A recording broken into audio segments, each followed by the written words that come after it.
Hello, everybody. Welcome to today's devotion for April 19th. Today's devotion is titled Clothed in Christ.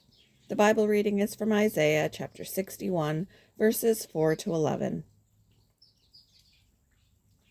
They will rebuild the ancient ruins and restore the places long devastated. They will renew the ruined cities. They have been devastated for generations. Strangers will shepherd your flocks. Foreigners will work your fields and vineyards, and you will be called priests of the Lord. You will be named ministers of our God. You will feed on the wealth of nations, and in their riches you will boast. Instead of your shame, you will receive a double portion, and instead of disgrace, you will rejoice in your inheritance. And so you will inherit a double portion in your land, and everlasting joy will be yours. For I, the Lord, love justice. I hate robbery and wrongdoing. In my faithfulness I will reward my people, and make an everlasting covenant with them. Their descendants will be known among the nations, and their offspring among the peoples. All who see them will acknowledge that they are a people the Lord has blessed. I delight greatly in the Lord. My soul rejoices in my God. For he has clothed me with garments of salvation, and arrayed me in a robe of his righteousness. As a bridegroom adorns his head like a priest, and as a bride adorns herself with her jewels. For as the soil makes the sprout come up, and a garden causes seeds to grow, so the sovereign Lord will make righteousness and praise spring up before all nations. Rose Turner, a fashion psychologist at the London College of Fashion, studies the impact clothing has on how people think, how they behave, and even how clothes affect their mood.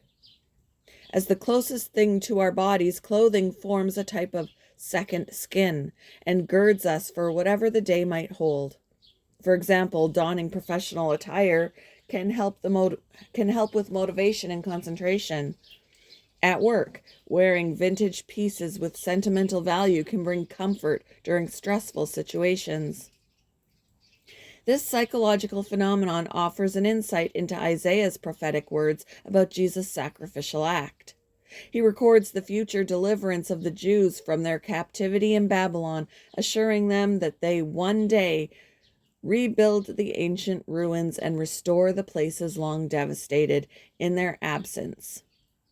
In that day, they would wear a robe of his righteousness.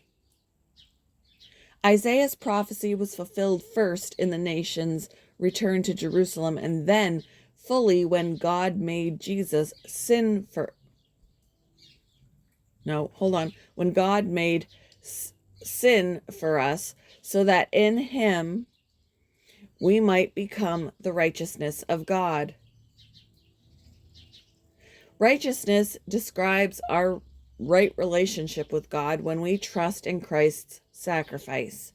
God doesn't see us outfitted in shame or disgrace because of our sin.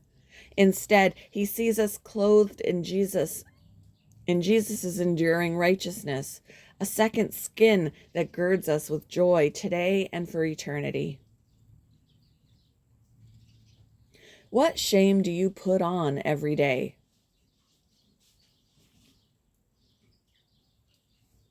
How can you better remember your robe of righteousness? Thank you for joining me for today's devotion, and I hope you all have a wonderful day.